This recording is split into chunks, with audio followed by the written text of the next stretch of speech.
Bismillahirrahmanirrahim. Assalamualaikum warahmatullahi wabarakatuh. Perkenalkan, nama saya Nurul Aini, NIM 120201242222, mahasiswi PHKD. Baik, di sini saya akan mencoba menjelaskan jawaban saya terhadap soal munakahat. Yang pertama, soal UTS-nya. Yang pertama, jelaskan perbedaan syikok dan nusyuz, berikan contoh dan juga proses penyelesaian baik secara hukum nasional maupun hukum Islam. Pertama, dari segi pengertian, syikok adalah pertengkaran di antara suami istri yang tidak dapat diselesaikan oleh keduanya, kemudian diselesaikan dengan cara mengangkat perwakilan atau tahkim, proses tahkim, mengangkat perwakilan antara keduanya. Kemudian nusyuz adalah perlakuan kurang sopan di antara suami atau istri dalam rumah tangga. Kemudian dari segi proses penyelesaiannya, kalau syikok itu dengan mengangkat hakim atau tahkim, sedangkan nusyuz tidak. Kemudian kalau syikok itu diselesaikan dapat di pengadilan ataupun di luar pengadilan, sedangkan nusyuz tidak perlu di pengadilan. Kemudian kalau syikok itu kan pertengkaran antara keduanya. Kalau misalnya nusyuz tadi itu hanya perlakuan kurang sopan antara seorang suami atau istri yang melanggar hak dan kewajiban. Kemudian contoh syikok, yakni kesalahpahaman di antara seorang suami atau istri. Misalnya seorang istri membawa tukang perabot AC ke dalam rumah dan suami tadi salah paham dan menyangka itu adalah selingkuhan, kemudian terjadi slek atau pertengkaran di antara keduanya. Kemudian jika tidak dapat diselesaikan dengan mengangkat perwakilan antara kedua belah pihak agar masalah tersebut selesai. Kemudian contoh nusyuz tadi kan ada nusyuz istri, nusyuz suami. Kalau nusyuz istri itu misalnya keluar rumah tanpa izin suami, kemudian tidak melayani suami, kemudian tidak memberikan kasih sayang pada suami. Kalau nusyuz suami tadi seperti tidak memberi nafkah, bahkan sampai-sampai istri yang mencari nafkah untuk kehidupan keluarga.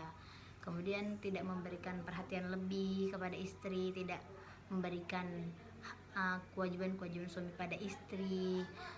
Kemudian cara penyelesaian di antara keduanya. Kalau syikok itu, kalau misalnya dari hukum Islamnya itu terdapat di dalam Quran surah An-Nisa ayat 35. A'udzubillahi minasyaitonirrajim. Bismillahirrahmanirrahim.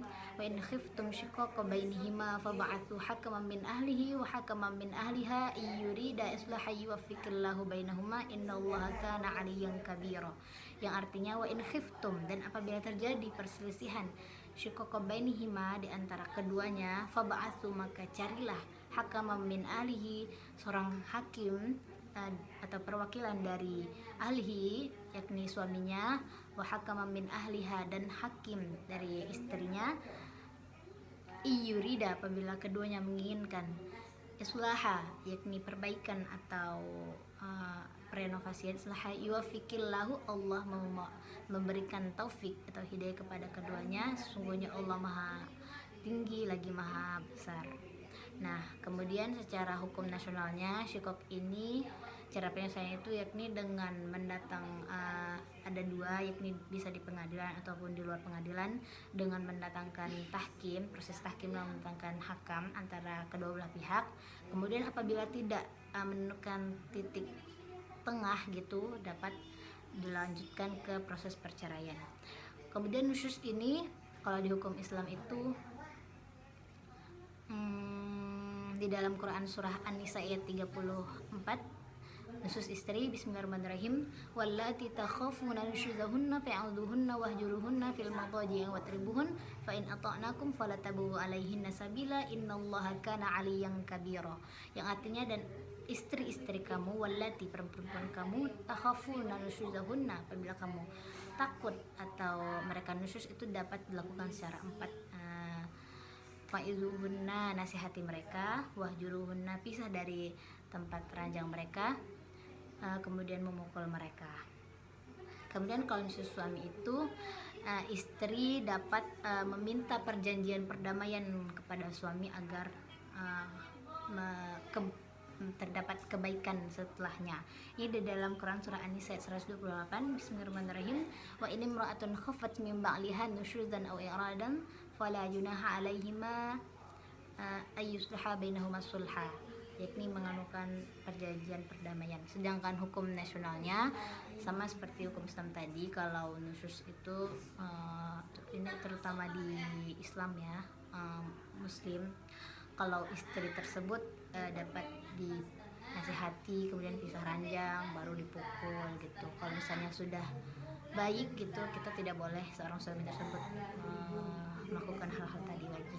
Kemudian kalau nusyuz suami itu ya istri itu dapat melakukan perjanjian perdamaian juga. Mungkin lanjut ke soal yang kedua. Baik, yang nomor 2, jelaskan perbedaan fasakh dan huluk, kemudian sebutkan akibat hukum dan hikmah bagi suami ataupun istri. Perbedaannya terletak dari yang pertama, pengertian. Dari segi pengertian, kalau fasakh adalah suatu perkawinan terjadinya pembatalan di dalam perkawinan tersebut akibat ada cacat di dalam perkawinan, baik terjadi saat perkawinan berlangsung ataupun sesudah perkawinan. Adapun huluk adalah permintaan perceraian istri kepada suami dengan memberikan tebusan kepada suami sebagai ganti permintaan tersebut. Kemudian perbedaannya yang kedua terletak dari kalau fasakh itu kan terjadinya fasakh itu akibat adanya cacat ataupun kurang syarat, kurang rukun gitu, baik di sesudah perkawinan ataupun sedang dalam akad perkawinan. Nah, kalau misalnya hulu ini terjadinya itu akibat permintaan istri langsung kepada suami gitu.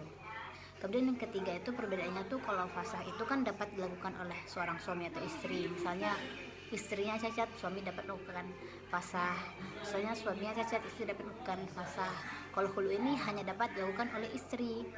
Nah, kalau misalnya suami itu beda lagi kan, jadi namanya talak gitu kan. Kemudian yang keempat terletak dari kalau fasakh itu kan tidak ada tebusan. Kalau misalnya hulu ini harus ada tebusannya gitu. Kemudian akibat hukumnya, kalau fasakh ini tidak dapat rujuk. Jadi kalau misalnya ingin rujuk harus melakukan pernikahan baru lagi. Terus hitungan talaknya itu utuh gitu, nggak mengganggu hitungan jumlah talak gitu. Jadi kalau misalnya fasakh ini terjadi sebelum hubungan suami istri, jadi istri itu tidak berhak terhadap mahar. Kalau misalnya sesudah hubungan suami istri berhak atas mahar gitu. Akibat hukumnya itu yaitu tadi hitungan talaknya itu utuh gitu.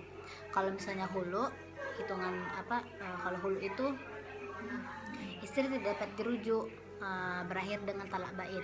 Jadi kalau misalnya ingin rujuk, sama kayak fasakh tadi, harus melakukan pernikahan yang baru lagi gitu. Kemudian terhadap kedudukan anak, kalau hulu ini suami tetap memberikan biaya hadonah sampai anak berumur 21 tahun hingga ia dewasa. Itu menurut juga pasal KHI pasal 149. Kemudian hikmah fasakh itu, dengan adanya fasakh kan bagi keduanya itu kan tentu memberikan rasa maksudnya itu kalau dengan fasakh itu kan tentu tidak ada hal yang dirugikan gitu kan. Kalau misalnya suaminya cacat, tentu kan istri, kalau misalnya dengan adanya fasakh kan istri itu jadi nyaman juga kan, sama-sama nyaman. Kalau misalnya huluk itu hikmahnya itu kan kalau bagi istri tentunya kan kalau misalnya istri dapat meminta cerai gitu kan, karena misalnya suaminya durhaka, tapi itu tentunya kan mampu menyelesaikan istri dari pernikahan yang suram gitu, dari terbebas dari terbelenggu suami yang durhaka gitu. Kalau hulu bagi suami kan tentunya kan jadinya suami itu introspeksi diri, kenapa sih istri meninggalkan saya gitu. Lalu kan dengan adanya hulu tentu suami juga menjadi melakukan hal yang baik kan, karena mendahulukan kemaslahatan pasangan, kemaslahatan orang lain gitu. Kemudian nomor 3 adalah jelaskan pengertian li'an, kemudian bagaimana awal proses terjadi li'an dan juga akibat hukum li'an.